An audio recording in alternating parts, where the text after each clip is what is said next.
జై వీరబ్రహ్మ జై గోవిందమాంబ జై. నేను మీ కృష్ణమాచార్య శ్రీ బ్రహ్మపదం విశ్వభవితను చెప్పిన కాలజ్ఞాని జగద్గురు శ్రీమద్ విరాట్ పోతులూరి వీరబ్రహ్మేంద్ర స్వాముల వారు 400 సంవత్సరాల క్రితమే ఈనాటి భూత భవిత వర్ధమానాలని గురించి తెలిపినటువంటి అద్భుతమైనటువంటి అవతార పురుషులు. ప్రపంచంలో వింత జరిగినా, విచిత్రం సంభవించిన, విశ్వ ప్రళయం ఏర్పడ్డా ఎప్పుడో చెప్పిన బ్రహ్మంగారు అంటూ ఉంటాం, వింటూ ఉంటాం. అటువంటి గురుదేవులు వీరబ్రహ్మేంద్ర స్వాముల వారి యొక్క విశేషవంతమైన సాంద్ర సింధు వేదం కాలజ్ఞానం నుంచి ఈరోజు కూడా కొన్ని వచనాలని మనం తెలుసుకునే ప్రయత్నం చేద్దాం. ప్రధానంగా, మోసము లేకుండా జీవించువారు ఎందెందు చూచినా కనిపించకుందురు, ఇంతకన్నా ద్రోహం ఏముంది. తండ్రి కొడుకుని, కొడుకు తండ్రిని కూడా మోసపుచ్చుకునేదరయ్యా, ఇంతకన్నా పాపం ఏముంది. ధర్మశాస్త్రాలన్నీ బూజు పట్టేను, న్యాయశాస్త్రములన్నీ చెదలు పట్టేను. కలిమాయా పురుషుడి యొక్క చర్యల వల్ల ఒక్కరిని ఒకరు నమ్మి విశ్వసించేటువంటి రోజులు ఎప్పుడో వెళ్ళిపోయాయి. కలియుగంలో 5125 సంవత్సరాలు పురస్కరించుకున్న సందర్భంలో ఈ కలియుగంలోని మొదటి పాదంలోనే తండ్రిని కొడుకు, కొడుకుని తండ్రి నమ్మలేనటువంటి పరిస్థితిని మనం చూస్తున్నాం. తండ్రిని హత్య చేస్తున్న తనయులు, తనయుణ్ణి హత్య చేసినటువంటి తండ్రి, భర్తను హత్య చేయించిన భార్య, భార్యను కడతీర్చినటువంటి భర్త, అన్నదమ్ముళ్ళ మధ్య తగవులు, అన్నదమ్ముళ్ళ మధ్య హత్యలు, ఇలాంటి విషయాల్ని ప్రతిరోజు కూడా మనం మాధ్యమాల్లో మనం చూస్తున్నాం. ఇంకో గొప్ప సంఘటన, అసలు సంబంధ బాంధవ్యాలు, మనుషులకు సంబంధించిన మానవ సంబంధ బాంధవ్యాలు ఏ విధంగా ఉన్నాయంటే, ఈ మధ్య కొత్తగా పెళ్ళైనటువంటి ఓ జంట హనీమూన్ కని చెప్పి భర్తతో కలిసి ఓ యువతి ఓ ప్రత్యేకమైనటువంటి ప్రదేశానికి భర్తను తీసుకెళ్ళింది. వారమైనా గడవక మునిపే ఆ యువకుణ్ణి, అంటే భర్తని, వేరే వ్యక్తి యొక్క సహాయం చేత హత్య గావించి తాను కూడా కనిపించకుండా వెళ్ళిపోయి ఏమైందో తెలియనట్టుగా బుకాయించింది. మెడలో మాంగళ్యం కట్టినటువంటి భర్తనే కిరాతకంగా చంపుతున్నటువంటి పరిస్థితులు కొన్నుంటే, భార్యల్ని కూడా విశేషవంతమైనటువంటి పరిస్థితులతో నరకటం, చంపేయటం, హత్య చేసి ఆత్మహత్యలుగా చిత్రీకరిస్తున్నటువంటి పరిస్థితులను మనం చూస్తున్నాం. ఇది కలిమాయా పురుషుడి యొక్క చర్యల వల్లే జరుగుతోంది.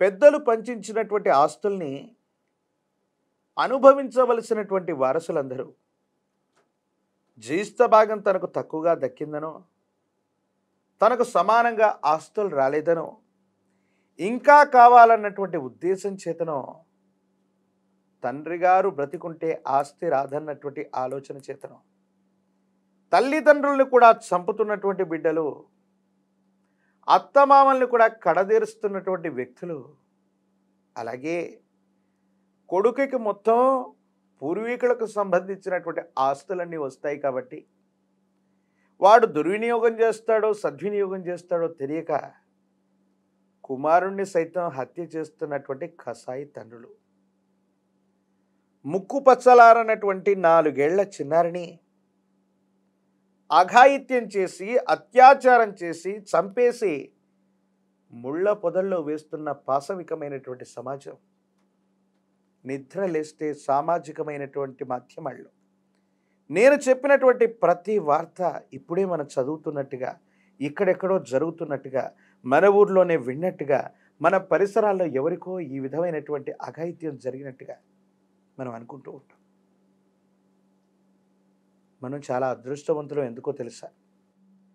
ఈ కలియుగంలో 5125 సంవత్సరాలు పురస్కరించుకుంటేనే ఇలాంటి వార్తలు అక్కడక్కడ ఉన్నాయి. ఈ కలియుగంలో గడిచే కొద్దీ, ఇంకొన్ని సంవత్సరాలు వెళ్ళే కొద్దీ ఇలాంటి అధర్మపూరితమైనటువంటి చర్యలే అధికమవుతాయి. ఎక్కడో జరుగుతున్నటువంటి ఇలాంటి అరాచకాలన్నీ మన ఇంటి సమీపంలో జరుగుతాయి, మన కుటుంబంలో జరుగుతాయి, మన వాళ్ళకి జరుగుతాయి. మనమందరం కూడా వేదనాభరితంగా ఆలోచించే రోజులు కూడా లేకపోలేదని గురుదేవులు కాలజ్ఞానులు చెప్పారు. ఏం జరుగుతుందో తెలుసా? ఒకరినొకరు మోసపూరితమైనటువంటి చర్యల ద్వారా కుటుంబ జీవితంలో కూడా తండ్రి కొడుకును మోసం చేసుకుని బ్రతికేటువంటిది. ఆస్తుల కోసం, ధనం కోసం ఒక్కరిని ఒకడు మోసగించకపోతే జీవితమే లేదన్నటువంటి పరిస్థితిలో ఉంటారు. ఇంకా ఏం జరుగుతుందో తెలుసా? ధర్మశాస్త్రాలన్నీ బూజు పట్టేను, న్యాయశాస్త్రములన్నీ చదులు పట్టేను. ఎవడు ధర్మం చెబుదామన్నా శాస్త్ర ప్రమాణం చేసి మనుస్మృతి ఇలా చెప్పింది, నిర్ణయసింధు ఇలా చెప్పింది, ధర్మసింధు ఇలా చెప్పింది, నువ్వు చేసిన తప్పుకు గరుడ పురాణం వల్ల ఇలా జరుగుతుందని ఎవరు చెప్పినా అది వినే నాథుడు ఉండడు. కనీసం ఈ శాస్త్రాలను చదవడానికి కూడా, లేదా చదివినటువంటి వాడు కూడా ఇళ్ళలో కనిపించడు. భవిష్యత్తులో ఈ ధర్మశాస్త్రాలన్నీ కూడా బూజు పడతాయి. మరి న్యాయం ఏం చెప్తుందయ్యా? న్యాయాన్ని కూడా కొనగలిగినటువంటి మూర్ఖులు ఉంటారు, దుర్మార్గులు ఉంటారు. న్యాయదేవత కళ్ళకు గంతలు కట్టినట్టుగా న్యాయశాస్త్రం కూడా చెదలు పట్టిపోతుంది. సంఘ విద్రోహ శక్తులన్నీ కూడా వాళ్ళు చేసే దుర్మార్గపూరితమైనటువంటి చర్యల నుండి వాళ్ళని వాళ్ళు రక్షించుకుంటారు. ఇలాంటి చర్యలు అధికమైతేనే ధర్మ సంస్థాపనార్థాయ సంభవామి యుగే యుగే, మళ్ళీ ప్రత్యక్ష అవతారమూర్తి విశేషంగా వీరభోగ వసంతుడి యొక్క రూపంలో వీరబ్రహ్మేంద్ర స్వాముల వారు ఈ ఇలలో మళ్ళీ ధర్మాన్ని పునఃప్రతిష్ఠ చేయటానికి, సజ్జనుల్ని రక్షించడానికి, ఈ దుర్జనుల్ని శిక్షించడానికి మళ్ళీ అవతారమూర్తి విశేషంగా ఈ పృథ్వీ మీదికి రాబోతున్నాడు.